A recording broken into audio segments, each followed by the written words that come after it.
toddlers, it's Miss Kristen. I had so much fun at our teddy bear picnic the other day. Did you?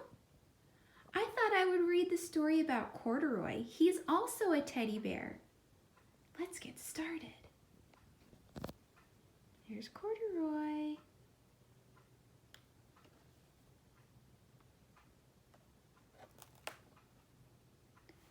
Corduroy is a bear who once lived in the toy department of a big store. Day after day, he waited with all the other animals and dolls for somebody to come along and take him home. I see a clown and a bunny and a little doll and a giraffe, and I see Corduroy.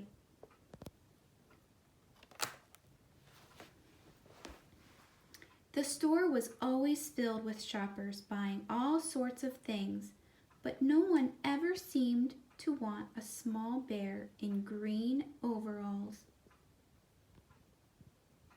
Do you see Corduroy?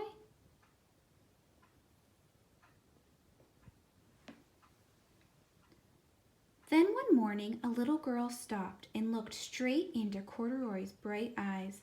"Oh, Mommy," she said, "look, there's the very bear I've always wanted." "Not today, dear," her mother sighed. "I've spent too much already. Besides, he doesn't look new. He's lost the button to one of his shoulder straps." Do you see Corduroy's missing button?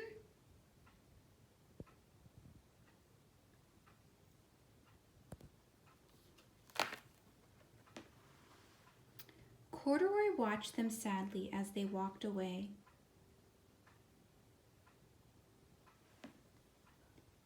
"I didn't know I'd lost a button," he said to himself. "Tonight I'll go and see if I can find it."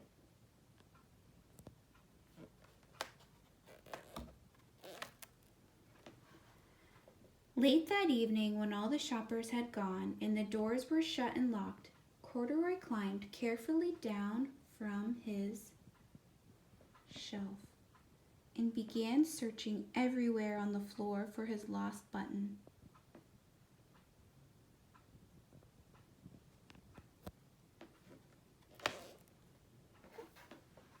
Suddenly, he felt the floor moving under him. Quite by accident, he had stepped onto an escalator and up he went. Could this be a mountain? He wondered. I think I've always wanted to climb a mountain.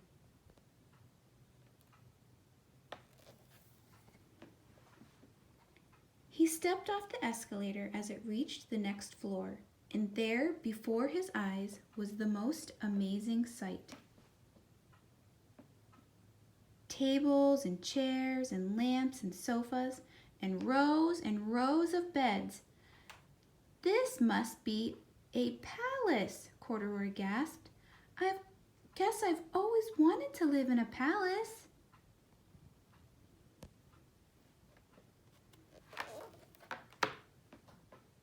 He wandered around admiring the furniture. "This must be a bed," he said. "I've always wanted to sleep in a bed." And he crawled onto a large, thick mattress. All at once, he saw something small and round. "Why, here's my button," he cried, and he tried to pick it up, but like all the other buttons on the mattress, it was tied down tight.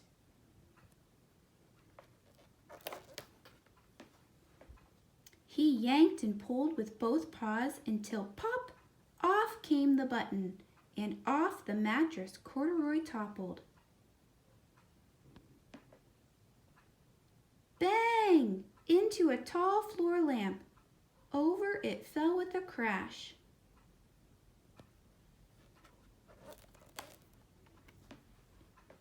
Corduroy didn't know it, but there was someone else awake in the store.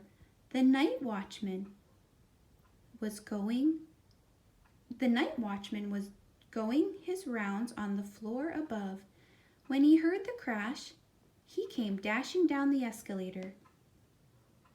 Now, who in the world did that? He exclaimed. Somebody must be hiding around here.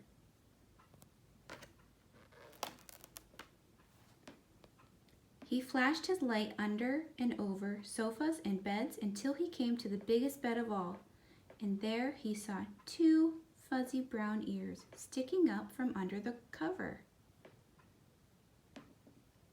"Hello," he said. "How did you get upstairs?"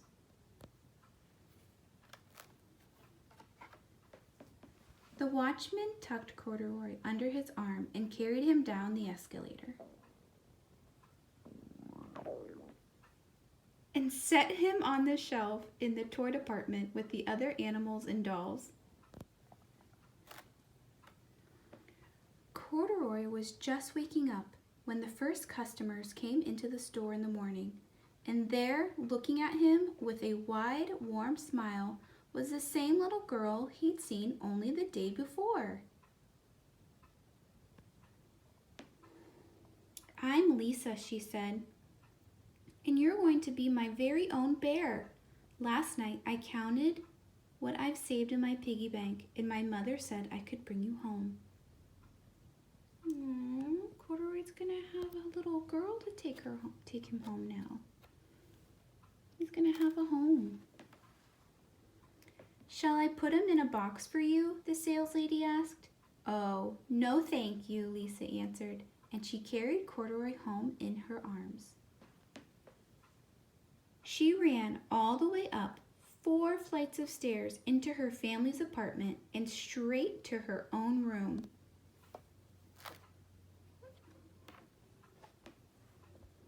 Corduroy blinked. There was a chair and a chest of drawers, and alongside a girl-sized bed stood a little bed, just the right size for him. The room was small, nothing like that enormous palace in the department store. "This must be home," he said. "I know I've always wanted a home." Aww. Corduroy's gonna have his own bed. That's so sweet. Lisa sat down with Corduroy on her lap and began to sew a button on his overalls. "I like you the way you are," she said, "but you'll be more comfortable with your shoulder strap fastened." She's fixing his button. She's a good friend. "You must be a friend," said Corduroy. "I've always wanted a friend." "Me too," said Lisa, and gave him a big hug. Aww.